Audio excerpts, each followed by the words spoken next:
In beginner and intermediate play, down jabs are often seen as universal tools one can use to get out of pressure, and can even be considered lifesavers in certain matchups, so most of us just end up using them without really understanding their properties, or their limits for that matter.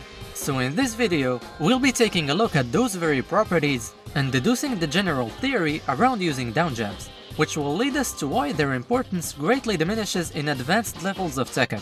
But before we ask ourselves how to use a down jab, we must ask ourselves which down jab to use.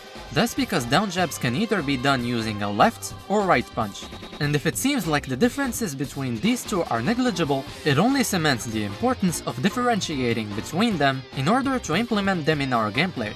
In front of us is a table to compare these two kinds of down jabs following multiple criteria. In terms of speed, the one down jab is 1 frame faster than the 2 down jab. This difference is not to be ignored since it can spell the difference between stuffing your opponents and you trading with them, which could lead to a full launch. Proceeding with the next criteria, which is damage, I personally believe that a difference of 3 points is not big enough to sway the opinion on which down jab to use, but I digress. Concerning the move's range, the 2 down jab is by far and large a better option. Considering that the soundest way to make a down jab whiff is to backdash it, using the option with more range will somewhat lower your chances of dying because you got read like an open book. However, the 2 down jab leaves you farther from your opponents than a 1 down jab. This criteria is highly subjective and dependent on both character and playstyle. Whether you prefer an inside fighting poke heavy playstyle or a ranged counter hit fishing playstyle, it should always be a variable when choosing which down jab to use.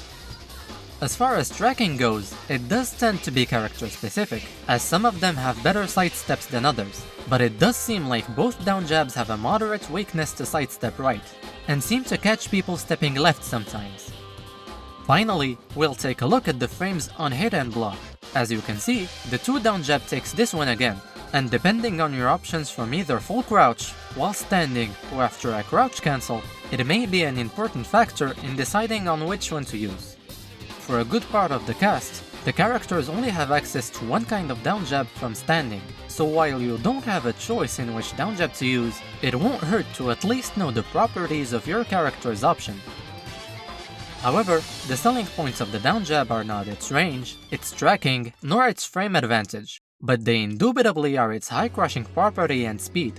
If you've ever heard that a down jab is a good tool to escape pressure, that's because in most reasonable offense, movement is used in conjunction with quick highs, reliable mids, and annoying lows. If we're able to crush the highs and stuff the mids and the lows, we have already cut a sizable portion of the opponent's options, while simultaneously getting our turn back. And as such, it is important to understand that the crushing property of the down jabs, which starts at exactly 4 frames after your input, is not all-encompassing, and can lead to serious backfire if your opponent knows what they're doing, namely, putting you in situations where even a down jab can't crush fast enough. Following this observation, we can put forward the theory that down jabs should only be used in situations where the opponent is at a slight frame advantage.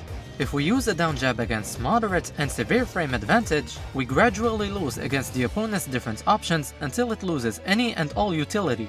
In higher level play, the main argument against down jabs is their risk-reward ratio, which is a very reasonable argument given the following line of thinking.